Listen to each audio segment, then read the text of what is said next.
Okay जी, welcome back to 75 days challenge. तो आज का जो चैलेंज है वो ये है role of a life partner. तो मैं एक आपको एंगल देना चाहता हूँ, एक थिंकिंग मॉडल, कि क्या आपको ये पैटर्न काफ़ी जगह पर दिख रहा है या नहीं, राइट? क्योंकि इंडिया में जो विमेन हैं परसेंटेज की टर्म्स में इवन पाकिस्तान और बांग्लादेश से कम काम करती हैं। मैं बहुत से इंटरव्यूज़ लेता हूँ, बहुत सी लेडीज़ हैं जो जॉब छोड़ देती हैं बच्चे की वजह से या कई बार फैमिली प्रेशर की वजह से। अब वो खुद छोड़ना चाहती हैं, that is a different thing, लेकिन हम लोग छुड़वा देते हैं क्योंकि जिस एरिया में हम रह रहे हैं वहाँ पर वो माना जाता है कि नहीं यार, घर ही संभाले तो वो बेटर है। वो जो कॉन्सेप्ट है वो मैं आपको बताना चाहता हूँ, आप खुद ऑब्जर्व कीजिएगा। आपके लिए कंक्लूजन मैं प्रोवाइड नहीं करूँगा, कंक्लूजन जो है वो आप प्रोवाइड करेंगे। तो मैंने ये पॉडकास्ट लिए थे ये अपने चैनल में, और यहाँ पर ये पहला इंटरव्यू है शुभम के साथ, जो कि फाइनेंशियली फ्री हो चुके हैं। और मैंने सबसे ये जो पैटर्न है हमेशा पूछता हूँ कि जो लाइफ में आपके लाइफ पार्टनर है उनका क्या रोल है। तो आप पहले इनका सुनिए, फिर मैं दो और लोगों का सुनाऊंगा, और फिर आप बताइएगा कि क्या चीज़ है। Right, let's start. According like life partner का क्या रोल है, यानी कुछ भी लाइफ में अचीव करना है तो how important is life partner? I think ये एक ऐसा टॉपिक है जिसके बारे में बहुत कम लोग बात करते हैं। आपने क्वेश्चन पूछा, थैंक यू। आई थिंक बहुत बड़ा रोल है, बहुत ज़्यादा बड़ा रोल है। और राइट लाइफ पार्टनर जो है अगर है तो आपका कोई भी जर्नी में आपको ऑब्वियसली एक्सेलरेट कर सकता है। तो पर्सनली मेरे केस में मतलब क्योंकि वो वर्किंग थी, that is obviously the first and the foremost thing, उसकी वजह से ऑब्वियसली सब कुछ बहुत ज़्यादा एक्सेलरेट हो गया। उसके अलावा एक तो ये है कि एक्सेप्ट कर रहे हैं क्योंकि जिनके वाइफ हैं वो भी काम करते थे और उसी की वजह से जो है वो एक्सलेट हुआ। So this is one thing, he is financially free. ठीक है, मोस्ट हम में से मैक्सिमम लोग जो हैं वो यहाँ इस कंडीशन में पहुँचना चाहते हैं। तो आपको देखना पड़ेगा वो कौन कौन से इंग्रेडिएंट हैं। लेट्स से अगर आप मटर पनीर बना रहे हो, उसमें आप वो पर्टिकुलर इंग्रेडिएंट नहीं डालोगे तो वो टेस्ट नहीं आएगा। तो वैसे ही कई चीज़ें हैं जिनको अगर आप सेम थीम को फॉलो करोगे तो मोस्ट प्रॉबेबली सेम रिजल्ट आएगा। Second is the podcast of mister Ravi Handa, जिन्होंने अन अकेडमी को अपनी कंपनी भेज दी थी। तो इनका आप पॉइंट ऑफ व्यू सुनिए और फिर दोबारा से हम एक और देखेंगे।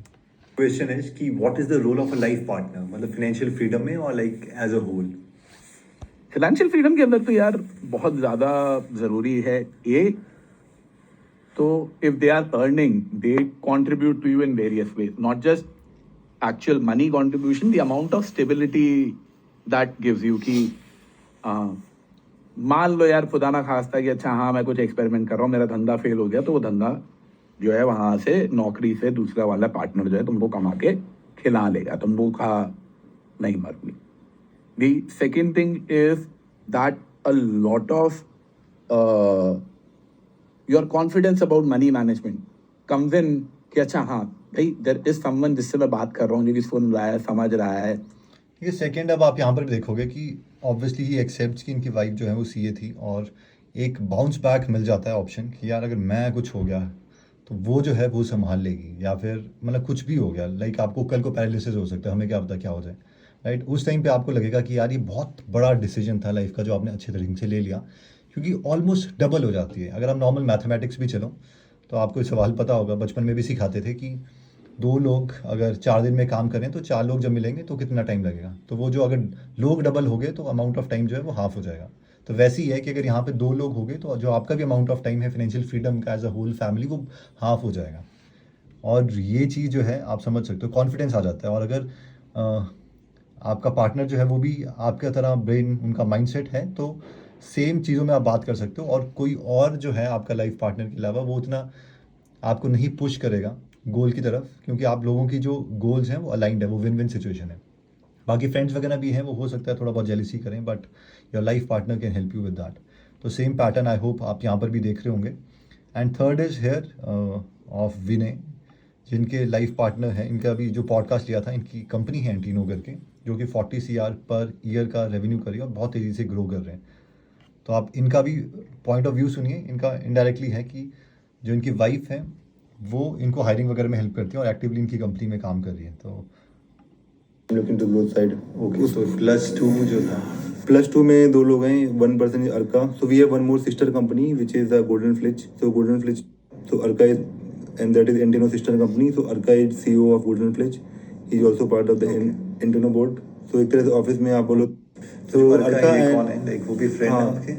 Arka was he was working with us a year, so he wanted to start own design studio. So he was working with us a freelancer in initial age. So then ये डिसीजन हुआ कि अगर start करना है तो हम लोग के साथ में स्टार्ट कर लो. So that's why Golden Flitch started as a Indian sister company.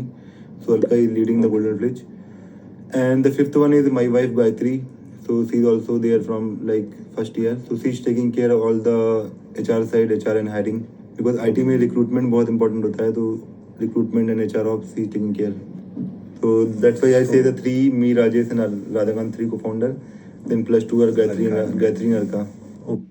Okay, I hope you got the idea कि इवेंचुअली मतलब ये जो पैटर्न है, और ये हर जगह है, मेरे केस में भी सेम पैटर्न है, राइट? और अगर आप वाइफ्स हैं और आपके हस्बैंड इसको उनको आप सुना सकते हैं, तो मैं उनसे रिक्वेस्ट करूंगा कि आप इसको एक पॉजिटिव एंगल में सुनिए और देखिए कि यार क्या ये पॉसिबल है कि नहीं. ये बहुत से लोग हैं, मतलब जोग्राफिकली आप कहीं पे रह रहे हैं तो वहाँ पे कुछ और होगा. बैंगलोर में आओगे तो यहाँ पर बहुत ही कॉमन है कि एवरी वाइफ इज़ वर्किंग, और वहाँ पे और जॉब्स भी क्रिएट कर रहे हैं, वो हेल्प ले रहे हैं. फॉरेन में जाओगे तो और बहुत ज़्यादा है. कई जगह आप सोसाइटी में जाओगे तो उनकी वाइफ अगर जॉब नहीं कर रही है तो उनको नेगेटिव सुनना पड़ता है. तो लाइक इट डिपेंड्स जोग्राफिकली कि आप किस एरिया में रह रहे हैं. बट अगर ये पैटर्न आपको लगता है कि this can help you, tell me कि आपने क्या ऑब्जर्व किया, अपने लाइफ के आसपास क्या ऑब्जर्व कर रहे हो, और एक गूगल फॉर्म में लिखिए कि आपको लगता है कि आप ये स्टेप लोगे एज अ हस्बैंड अपनी वाइफ के साथ, जिससे आपका और स्ट्रॉन्ग रिलेशनशिप होगा. इसकी ना एक और पॉजिटिव मैं आपको बात बताता हूँ कि जो लोग हैं स्पेशली जो बिजनेस वगैरह में आ जाते हैं, उनका रिलेशनशिप अच्छा होता है, क्योंकि रिलेशनशिप बनता है कम्युनिकेशन से. अगर आप कम्युनिकेट कर रहे हो अपनी वाइफ के साथ, अपने बच्चों के साथ, तो ही रिलेशनशिप बनेगा. और वो कम्युनिकेशन तब होगी जब आप लोगों का माइंडसेट सेम है, आप लोगों के पास सेम टॉपिक है. अगर सेम टॉपिक ही नहीं होगा तो आप बात क्या करोगे उसके साथ. इवन जो बिजनेसमैन है आप देखना, वो ज़्यादा अपने बच्चों से भी बात करते हैं. क्यों? क्योंकि वो खुद तो घुसे ही होते हैं. वो कोशिश करते हैं कि उनकी जो वाइफ वगैरह है वो भी बिजनेस में आ जाए, और इवन बच्चे भी बिजनेस में आ जाएं. तो उन सब के पास कॉमन, जब वो बैठे होते हैं तो उनके पास सेम टॉपिक होता है. जबकि जो दूसरे लोग हैं उनके पास कोई कॉमन टॉपिक नहीं होता. जो नॉर्मल एम्प्लॉयज़ है वो बोलेंगे क्या किया, मौसम कैसा है, ये कैसा है, वो 4 सवाल ही होते हैं, और उसके बाद फिर वो माइंडसेट बनता ही नहीं है. और इसलिए वो रिलेशनशिप धीरे धीरे एक एक धागा धागा धागा करके टूटने भी लगता है. तो उसके बहुत बेनिफिट्स हैं जब आप सब एक तरफ अलाइंड है. इवन बच्चे को भी आप सेम उसमें ले आते हो माइंडसेट में. तो there is some things I think कि ये कॉमन पैटर्न है जो ऑब्जर्व किया है. बाकी आप बताइए, गूगल फॉर्म में लिखिए, और जो भी है इस चैलेंज को पूरा कीजिए कि 3-4 एग्जांपल्स दीजिए मुझे गूगल फॉर्म में कि ऐसा ऐसा है, और मुझे ऐसा लगता है कि ऐसा है. और थ्रू आउट लेना, अपने एरिया में मत लेना छोटी दुकानों के एग्जांपल की, तो आंटी तो घर में ही बनाती हैं, तो वो हाँ है, जैसे जो भी होगा, मतलब try to take more samples. तो डेटा सेट जो है वो आपका बड़ा होना चाहिए, ताकि जो आपका कंक्लूजन है वो अच्छा निकले. ठीक है, थैंक यू सो मच. मिलते हैं कल दोबारा से नेक्स्ट चैलेंज में. जय हिंद.